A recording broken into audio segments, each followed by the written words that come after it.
What automatically makes someone ineligible to date, be in a relationship with you? I could never date a big fish storyteller. I cannot imagine what kind of hell it would be to live with someone that needs to one-up everything you say. Emotional selfishness, immaturity. If you cannot sit down and tell me what is wrong instead of just calling me a bastard and slamming the door without explaining, then we redone. Edit. It is kinda funny that everyone here is assuming that I'm straight. I'm, mind you. But it is interesting that everyone just assumes I'm talking about women and not men here from my almost entirely gender neutral statement. On a similar vein, expecting you to automatically know what is wrong or what you've done to piss her off. It is completely bullshit, and somehow you get even more pissed off that I do not know. Like, duck, just leave me alone, you stupid duck. I do not need to deal with your crazy shit. To be fair, a lot of this can just be an issue of maturing communication. My wife and I went through this for a while when we were dating. I just had a rule that if she did not tell me what was wrong and blew it up into a big issue because she would not communicate, then I would not argue or apologize for it. Basically, if she chose to make an issue out of something small because she would not communicate, then I wasn't going to let it become my problem. Over a couple of years she got much better at communicating. I also brought it up during our premarital counseling as the issue I had the biggest concern over in our marriage. She almost never does it now. And when she does, it is because she's stressed over something else, and she ends up apologizing for it after she blows up. Something I have never understood is that from my non-scientific observations, it seems to be a pattern among a lot of women. The funny thing is that the commonly accepted knowledge is that women are better at communication than men. Yet this would seem to explicitly contradict that. Any sign of manipulation. I do not take well to them criticizing me right off the bat, negging I suppose, in order to get me to do what they want. My first relationship left me broken by how abusive it became. My ex told me I was a terrible GF simply because I did not spend my every waking moment with him. I tend to shy away from people who act similarly. Yep. My ex did the same thing. Every time I wanted to be alone, I did not care about her, and I was selfish. She was emotionally manipulative about it. She always made it seem as though I did not care about her if I did not spend all my spare time with her. I'm fairly introverted. I need alone time regularly to function.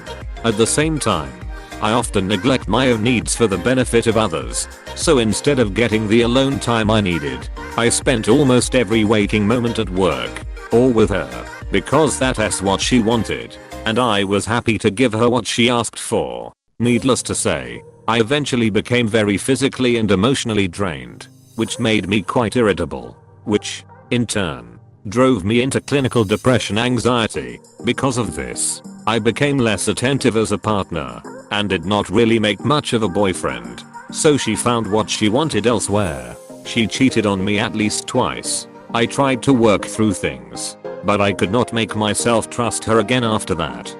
She did not want to leave me alone. But eventually it all fell apart because I wasn't allowed the odd day to myself. Depressingly ironic. Rudeness. It just switches me off 100. If someone I'm with is rude to a member of staff in a restaurant, or store clerk, or obnoxious to a stranger, I just note the duck out. I just cannot see them the same way again. It is strange, but it is such a reflection of the person's ideals. One of my friends and his girlfriend are the worst to wait staff. They are so rude and obnoxious. I'm honestly embarrassed when I'm with them, which is not often. I find myself having to apologize to the staff, and they do not tip well at all. I leave extra for the trouble.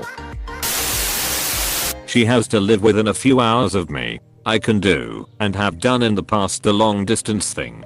But if I have to wait on the order of months between seeing them, that's rough.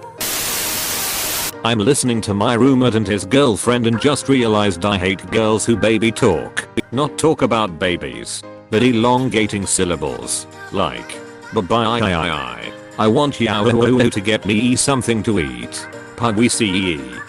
Oh my god. One of my friends does that, but worse with her boyfriend.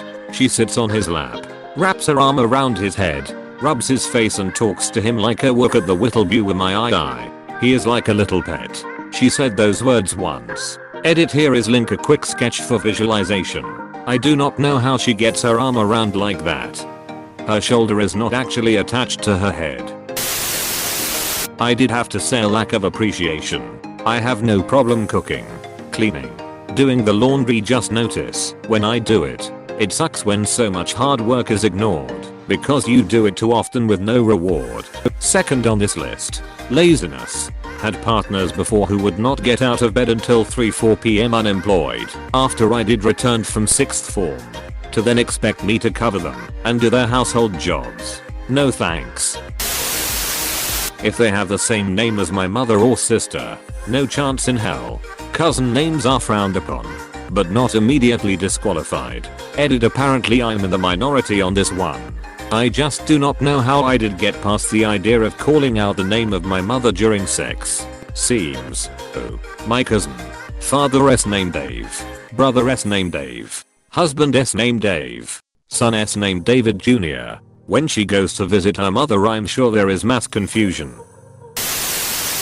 Someone who S late almost all the time. Edit, someone. Yeah, that S one of the things I love about my wife. When the other girls take an hour or so to get ready after they say they're ready, she be done at the same time I am. There is a lot of obvious factors like being racist, sexist, homophobic, generally narrow-minded, etc. But one thing that pisses me off are the kind of people who think being an asshole is their shtick. They get away with being rude as duck and everyone thinks it is hilarious because that S just two names. Incredibly unattractive. It makes me think about how it is so great. Shits and giggles all around, and I love that show and his sarcasm. But if I met him in real life, I did discard him as a giant ass in the matter of seconds. Houses. Only tolerable because everything that comes out of his mouth is gold. Unless you have a staff of writers and only speak for 25 minutes a week, everything you say is not going to be gold. If they immediately, after meeting me, start texting me constantly, always wanting to know what I'm doing, I do not mind daily conversation. But unless we've been dating for a while, I do not want to talk to you all day. My husband and I have been married 24 years, and I do not want to talk to him all day. We text the basics, OMW home please pick up dog food, and cannot wait to get home and jump yo bones. I have been married 11 years and my husband and I still have long, deep conversations through text. Sometimes we even fight via text. We've been told we need to stop doing this because we both attorneys and very good with words, and the fights can get nasty when we verbally trying to outdo each other. Poor grooming. If you want to be with me, you need to brush your teeth, shower and scrub, wear clean clothes, keep your hair clean, and trim your fingernails. If they hate dogs, I love dogs. You must also love dogs too. Edit could be a bit late, but people keep asking me if I hate cats. I love cats too, but dogs are my favorite. When people show that they do not care, it is the most infuriating thing on the planet. All I want is a decent looking girl that gives a shit. Show up on time. Do not cancel unless it is an emergency. Talk to me when I ask you what's going on, or if I'm upset, do not act like you could not possibly care less. Just be a good person. I cannot believe the amount of people out there that generally do not give a shit about how other people feel. She has to be open to the idea of moving.